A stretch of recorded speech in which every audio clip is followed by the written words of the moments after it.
ہمارا ذہن تو جمع کرنے کا ہے، جمع کرنا رب کو پسند ہی نہیں ہے. ہم تو یہی پھنس جاتے ہیں، جمع کرنا رب کو پسند ہی نہیں ہے. وَيْلٌ لِكُلِّ هُمَزَةٍ لُمَزَةٍ الَّذِي جَمَعَ مَالًا وَعَدَّدَ.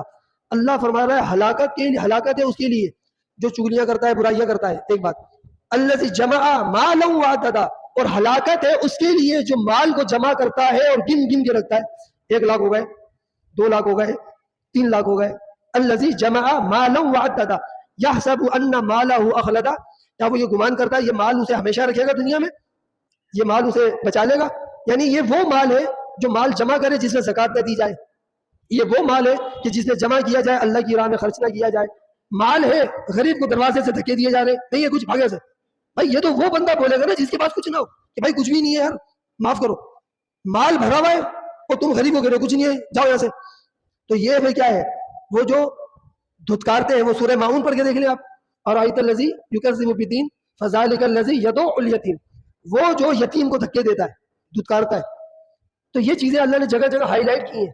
تو اللہ کو کیا پسند ہے کیا ناپسند ہے قرآن سمجھا رہا ہے کہ جمع کرنا اللہ کو پسند نہیں ہے. ہاں کوئی ایسی ضرورت ہے، کوئی حاجت ہے آپ کی اشد، اس کے لیے جمع کر رہے ہیں تو اس میں بھی شرط ہے، زکوٰۃ دیں گے، فطرہ دیں گے، قربانیاں کریں گے، آپ جو آپ کے فرائض و واجبات ہیں وہ ادا کریں گے. اور جو آپ کے اوپر جن کے خرچ لازم ہے وہ بھی خرچ آپ کریں گے، جیسے والدین کی کچھ ذمہ داریاں ہیں، کچھ بچوں کی کفالت ہے، بیویوں کے حقوق ہے، وہ سب دینے کے بعد جو جمع. ایسا نہیں سب کو ترسایا ہوا ہے، کسی کو حقوق ادا نہیں کر رہے، کسی کا قرضہ ادا نہیں کر رہے، مال جمع کرے آ رہے. یہ مال ہلاکت ہے. الہاکم التکاثر حتی زرتم المقابر، کہ الہاکم التکاثر، کہ تمہیں مال کی کثرت نے ہلاکت میں مبتلا کر دیا. اللہ فرما رہا ہے حتی زرتم المقابر، یہاں تک کہ تم نے قبروں کا منہ دیکھا. یہ چلا آ رہا ہے. قارون سے بڑا کون تھا؟ مالدار. اللہ کے نزدیک قارون سب سے بڑا پیسے والا آدمی جس کا ذکر اللہ نے قرآن میں کیا ہے. مر گیا، موسیٰ علیہ السلام کے مقابلے میں کھڑا ہو گیا.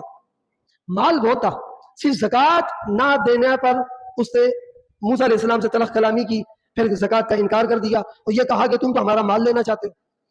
تو یہ مال کی محبت میں بندہ مبتلا ہوتا ہے. جب مال کی محبت میں مبتلا ہوتا ہے ہلاکت اس کا مقدر بن جاتی ہے. تو کوشش کریں اب اسی مال کو اگر آپ کو برکت چاہیے اللہ کی راہ میں دینا شروع کریں.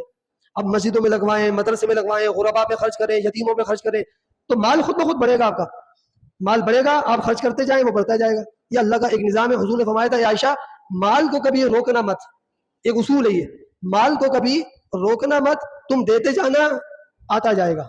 جس طرح پانی ایک پائپ ہوتا ہے نا، اب آپ پانی کا آگے سے پائپ نل کھولا آگے سے منہ بند کر دو تو کیا ہوگا؟ آپ نے روک دیا پورا. آپ کو پتا پانی ہے، پائپ کا منہ چل رہا ہے، بھائی پانی بھر گیا، غریبوں کو دو، پلاؤ.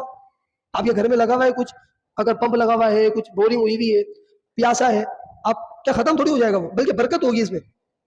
ہم نے وہ لوگ دیکھے جو کنجوسی کرتے تھے، ان کے بورنگ کی خشک ہو گئی. وہ کہتے ہیں یار سال بھی نہیں چلا بورنگ خوش ہو گیا. میں کہا آپ یہ لوگ کسی غریب کو آتے بھگا دیتے تھے، بھگے سے کوئی پانی وانی نہیں ہے. بورنگ کی ہے تو 1-2 بالٹی کسی کو دینے سے کیا ہو جائے گا بھائی؟ اب وہ ہمدردیاں، وہ محبت، وہ حسن سلوک رہا ہی نہیں ہے. جبکہ حسن سلوک کا معاملہ یہ ہے کہ ایک حدیث ہے الموجم الاوسط کی، میں نے ابھی آج جمعے سے پہلے اپنے اسٹیٹس پہ لگائی ہے واٹس ایپ کے، وہ حدیث دعوت اسلامی کی اس پر آتی ہے نا.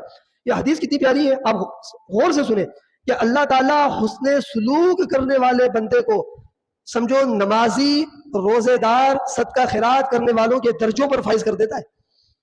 یعنی جو کثرت سے عبادت کرتا ہے، خرچ کرتا ہے، ان کے درجوں پہ اللہ حسن سلوک والے کو فائز کر دیتا ہے. حسن